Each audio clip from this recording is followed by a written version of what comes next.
Então vamos lá, galera. Vou mostrar aqui para vocês como transformar um número que está em casa decimal, um ponto flutuante, em fração. Então vamos dizer que eu tenho um número, e esse número é esse aqui, ó, 0,5. E eu quero transformar 0,5 em fração. Quando o número é assim, bem simples, 0,5 e acabou aqui, eu posso fazer o seguinte: eu vou pegar e multiplicar ele dependendo da quantidade de números que eu tenho aqui do lado. Então, por exemplo, 0,5 eu só tenho um número. Então eu vou multiplicar ele por 10. Então ele fica assim, ó. Multiplicando por 10 ele vira 5, né? Por quê? Quando você multiplica por 10, você só pega e você anda a vírgula uma casa. Só que 0,5 não é igual a 5. Então eu vou fazer o seguinte, eu vou botar um 10 aqui embaixo, ó, dividido por 10. Ó. A fração significa divisão. Então o que eu estou falando? Eu estou falando que 5 dividido por 10 é 0,5. Tá? Depois que eu faço isso daqui, aí eu vou fazer a simplificação. Então eu vejo o seguinte, ó, 5 e 10, eles têm uma relação, ó, ambos são múltiplos de 5. Então eu posso pegar e dividir por 5 em cima e dividir por 5 embaixo, tendo assim 1 sobre 2. Isso vale para qualquer número. Então, por exemplo, eu tenho aqui, ó, 1,22. E eu quero transformar isso daqui em fração. Note, eu tenho dois números aqui, ó, depois da vírgula. Então eu vou multiplicar por quem? Eu vou multiplicar por 100. É sempre o 1 seguido de zeros. O zero é a quantidade de números que tem. Então aqui no caso, ó, 1 é apenas uma casa, ó, que eu tenho que andar, então é um zero só. Nesse caso aqui, ó, é duas casas que eu tenho que andar. Então são 2 zeros, que é o 100. Então, ó, isso daqui é igual a 122, né? Só que eu tenho que dividir de volta. Por quê? 1,22 não é igual a 122, né? Então, eu boto para dividir por 100. Isso daqui eu posso simplificar também, ó, note. 122 é par e 100 também é par.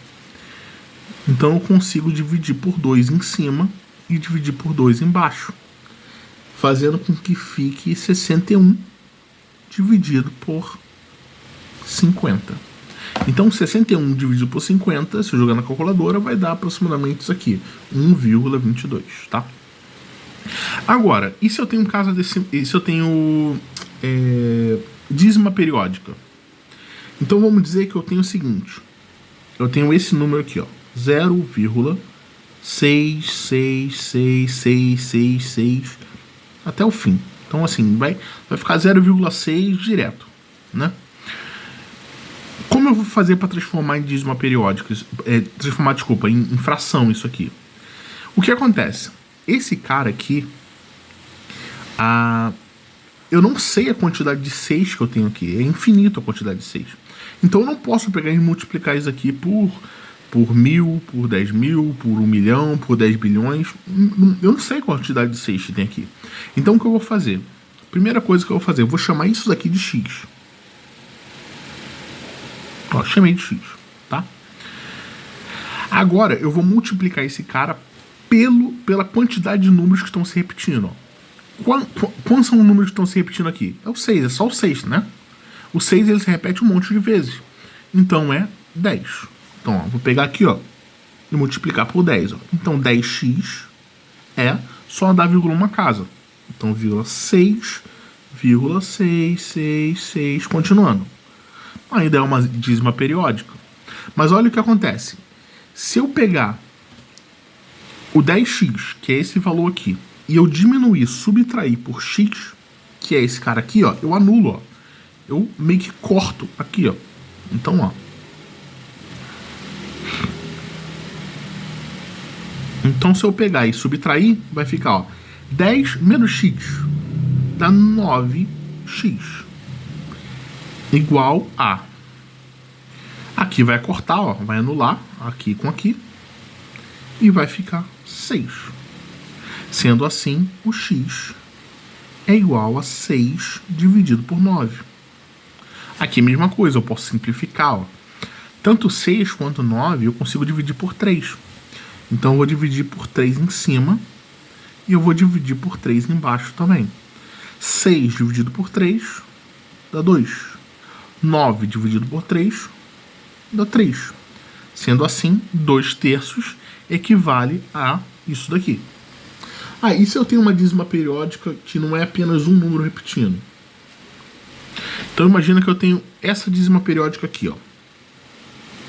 1,23, 23, 23 e vai se repetindo dois números, tá vendo? O 2 e o 3 estão se repetindo, sempre, sempre.